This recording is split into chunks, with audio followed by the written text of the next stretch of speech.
Baik.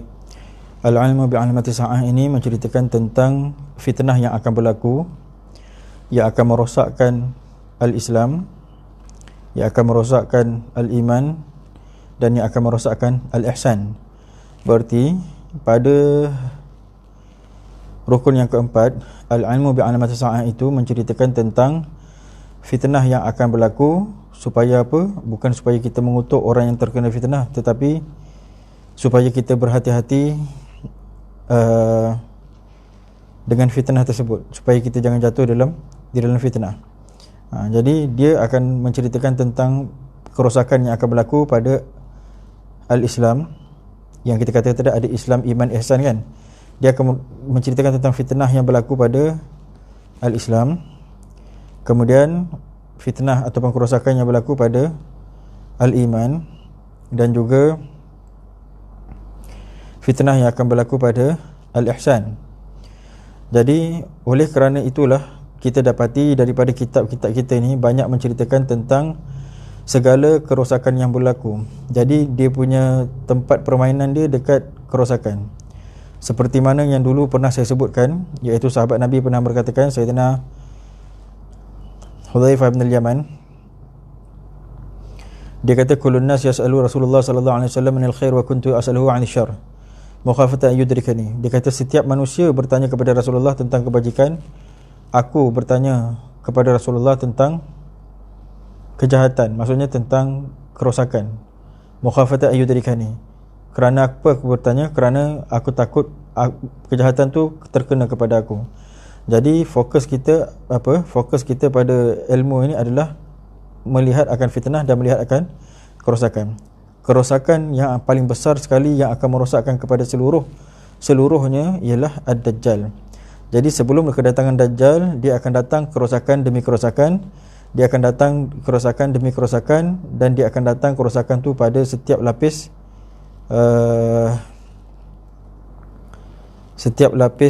perkara lah, setiap lapis perkara ataupun setiap lapis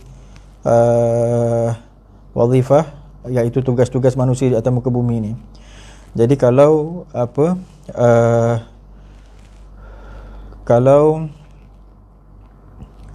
dari sudut ekonomi semakin kuat dan semakin berkembang atas jalan haram, sama ada atas jalan riba ataupun atas jalan berbohong.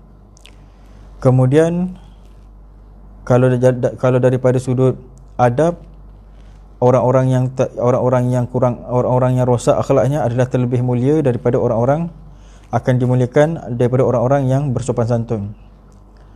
Daripada sudut agama dia jadi bahan jual beli, dan agama bukan jadi bahan untuk menakutkan orang, bukan untuk mengajak orang kepada ketakutan. Agama dia jadi seperti persembahan. Agama dia jadi alat, seperti mana alat orang-orang dunia. Kalau orang-orang dunia menggunakan duit untuk menggunakan dunia untuk mencari kemewahan, orang-orang agama menjadikan agama untuk mencari kemewahan. Mereka ingin hidup seperti mana orang-orang kaya hidup. Kemudian daripada sudut agama juga, agama akan rosak daripada sudut fatwa dia. Daripada yang dulu-dulu tak boleh, kemudian akan jadi boleh.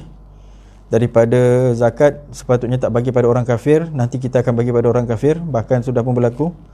Daripada nikah sepatutnya kita kena berdepan, tak sah kita menikah secara online, kemudian berlaku. Kemudian daripada bermacam-macam daripada fatwa-fatwa yang dia akan berubah, sebab fokus dia adalah pada kerosakan. Dan kerosakan tu akan datang satu persatu dan meratai kepada semua bab, sehinggalah agama besok akan dirosakkan. Sekarang ni dirosakkan pada masalah perniagaan, pada masalah ekonomi, pada masalah muamalah, pada masalah perniagaan dalam agama, pada masalah nikah dah rosak dah. Kita dah ada nikah online, dah rosak dah. Dan akan bertebar anak-anak syubhat. Anak-anak syubhat ataupun anak luar nikah. Sehingga besok jikalau tahun 2040 kita, anak-anak kita yang nak berkahwin, kita dah susah hati dah, sebab tak tahu yang dia nak kahwin tu mak dia tu nikah apa. Jadi anak-anak tu jadi anak-anak syubhat, dan keturunan akan jadi keturunan syubhat, bahkan akan bertebar anak zina dan anak syubhat. Jadi keturunan dah tak tahu keturunan siapa. Jadi nasab mukhtalital ansab, nak kata Sayyidina Abu Bakar, dia kata nasab dah bercampur. Jadi kerosakan kat situ. Jadi rosak pada agama bukan saja pada masalah syariat, bukan pada masalah jual beli je, bukan pada masalah nikah je, akhir sekali pada masalah akidah. Sebab sekarang diajar untuk kita beriman bahawa Allah tu ada tangan, ada kaki, ada muka, sampai bila datang Dajjal, akidah kemuncak rosak. Dajjal kata aku Tuhan, jadi ketika itu orang boleh percaya sebab zaman sekarang kita dah ajar dah. Di zaman sekarang ulama-ulama yang jahatnya dah ajar Allah tu ada muka, ada tangan. Jadi bila sampai zaman Dajjal besok, itulah kemuncak kerosakan. Jadi fokus, kalau kita lihat fokus tu menceritakan tentang fitnah dan kerosakan. Jadi sebab itulah saya nak jagakan semula kepada kita ni, supaya tahu bila kita masuk dalam kitab kita ni, fokus kita apa. Fokus kita apa. Jadi barulah kita masuk. Setelah saya beri penerangan, saya rasa memandai dengan penerangan ni, kebetulan kita pun akan masuk dalam bab yang ketiga, iaitu bab menceritakan tentang Dajjal juga, kalau tak salah saya. Menceritakan tentang Dajjal juga. Jadi saya sebutkan yang perkara itu, mudah-mudahan membantu kita dalam memahami. Sekarang barulah kita masuk ke dalam kitab kita.